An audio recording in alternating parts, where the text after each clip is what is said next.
So I think I need to make an apology to the silver stacking community here in the UK in particular. For the past couple of years, I've been telling people to just be ultra careful on what you're buying regarding silver bullion. And I've been advising people to stay away from non-Royal Mint products really because of a certain subject that we all don't really talk about. So today we're gonna go a bit serious. Yeah, you heard it here first. We're diving into a topic that doesn't get nearly enough attention, but absolutely should if you care about your money. So we're going to be talking about capital gains tax and silver bullion in the UK. Yeah, I'm going to break this down and I'm going to make it for dummies. That includes me, by the way. And I'm going to make you feel 100% better about everything. But the kicker is that I'm going to show you how you can avoid paying capital gains tax on your silver bullion. Legally. I'll just put that in there now. Legally. Okay, right, let's do this.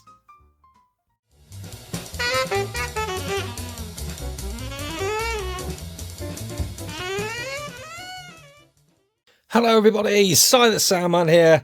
Hope you're doing alright. This is a completely different video to what I'm used to, alright? So we're going a bit serious today. And we kind of have to because, you know, we do all this silver collecting and stacking for a reason, don't we? We do it because, yeah, we want to invest maybe, or we want to just save money. To me, this stuff is all about saving money. So we're going to talk about capital gains tax. And I know it's a bit of a boring subject, but I'm going to try and make this as entertaining as I possibly can. I'm going to make this very easy for you to understand and to get your head around stuff. And also, like I mentioned at the beginning of this video, we're going to make you feel a million times better with your entire stack. A lot of people in the UK right now are really worried about buying foreign silver. All right. Now, this is a Perth Mint Kookaburra, for example. This is quite a big one. This is non-CGT exempt bullion. That means that this stuff is taxable over a certain threshold set by the UK government. Now, the UK government has set a threshold of £3,000 on capital gains. Gains means profits. Pretty easy to understand so far.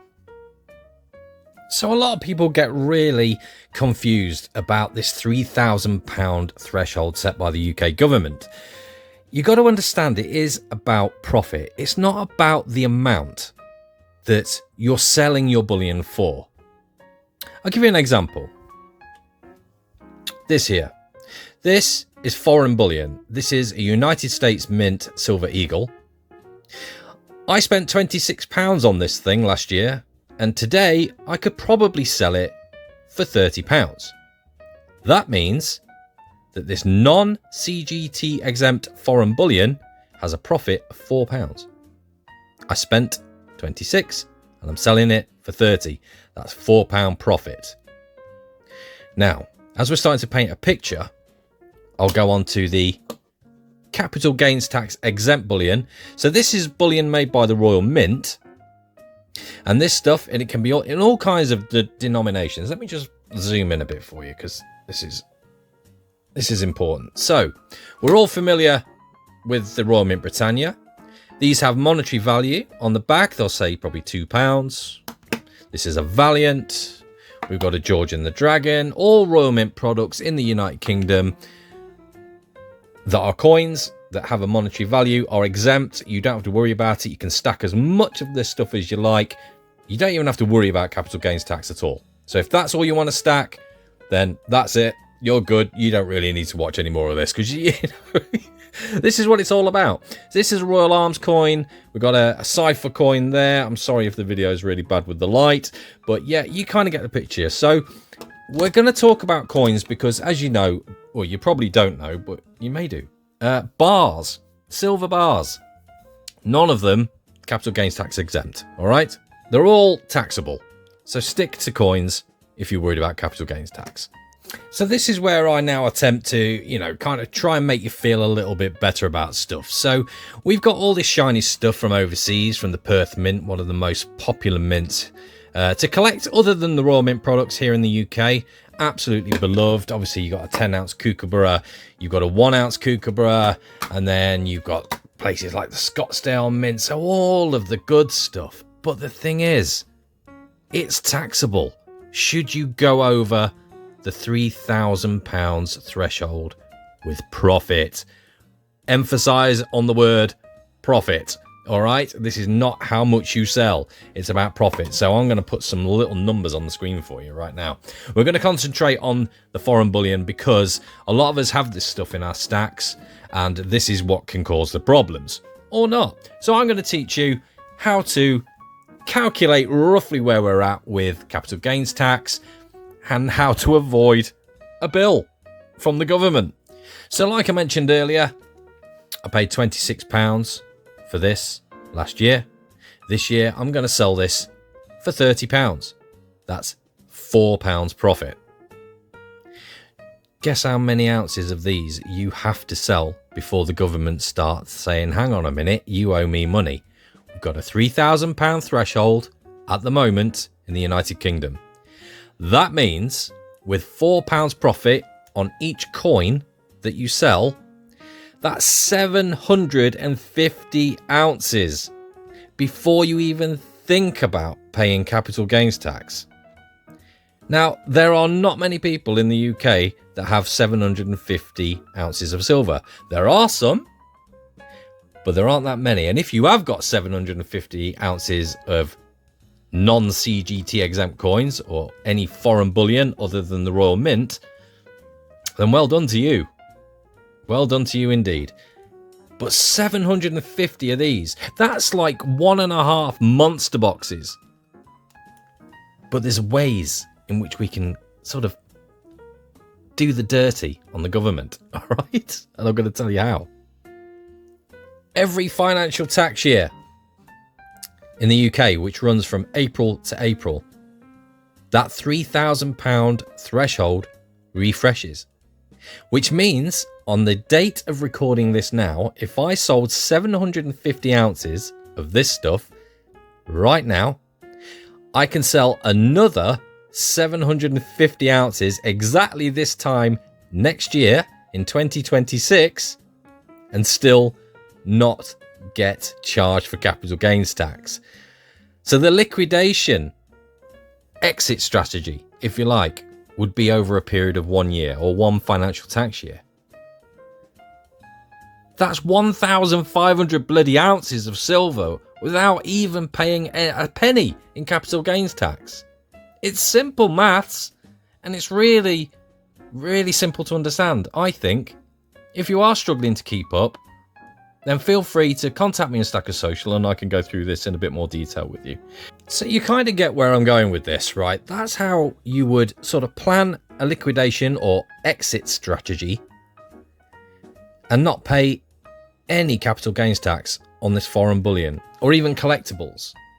You know? It's really simple math, isn't it? So I hope that makes you feel a bit better. I've been wanting to make this video for a long time because obviously I got it wrong. I got it really, really wrong. I've been telling people to stick with the Royal Mint stuff. You know, can't go wrong. True, you don't have to worry about anything if you buy this CGT exempt stuff. You don't even have to watch this video if you're just collecting that stuff. But many of us in the UK get bored of the Royal Mint products. We get fed up with the milk spots from time to time, and we just want the nice stuff and build up our collections and date runs as well, because these kookaburras are very, very common for date runs. A lot of people in the community are buying these for that reason. And now you know basically how to avoid paying capital gains tax on foreign silver bullion. You're all good, guys. But just think, if you was to exit strategy over a period of, say, 2 years, let's just say that that's your plan. That's well over 2,000 ounces of silver bullion. That's a lot. But that all depends on a few things. The government. Do you trust them? Do you think they're going to keep that threshold at 3,000? It was £12,000 not long ago. But do you honestly think that it's going to stay at 3,000? So I'm still a little bit careful. I do still buy the CGT exempt bullion for the sole reason is that I can honestly see the government putting the threshold down from 3,000 to 0 in the future. And I'm betting on that at the moment. So it is important to keep stacking the CGT exempt stuff. All right, guys? I'm not telling you not to. But you must understand that things change. We're in a world now where things are really difficult for a lot of people. We have to have that in mind. And when it comes to the silver bullion, we have to be careful still, even though we know how to liquidate and not get charged, and liquidate a lot of it as well. So I hope that helps. It's been really difficult to sort of talk about this off the cuff and without a script or anything. So I'm going to leave it at that. I hope you haven't been bored too much, but I needed to make this video because, like I say earlier, I got it wrong. I got it so wrong, and I'm going to continue buying all this foreign stuff that I really enjoy buying, and I'm not going to worry about it. Because I can tell you one thing, I don't have anywhere near 750 ounces of this stuff. I just don't. So I'm good at the moment. But even if I did, we're all good. We're all good. Anyway, that's a serious side of the sound, man. Doing an educational video for you. So without further ado, I'm off now because I fancy a change for dinner. I fancy a pot noodle today. So I'm going to have a pot noodle. Take care, guys. Bye.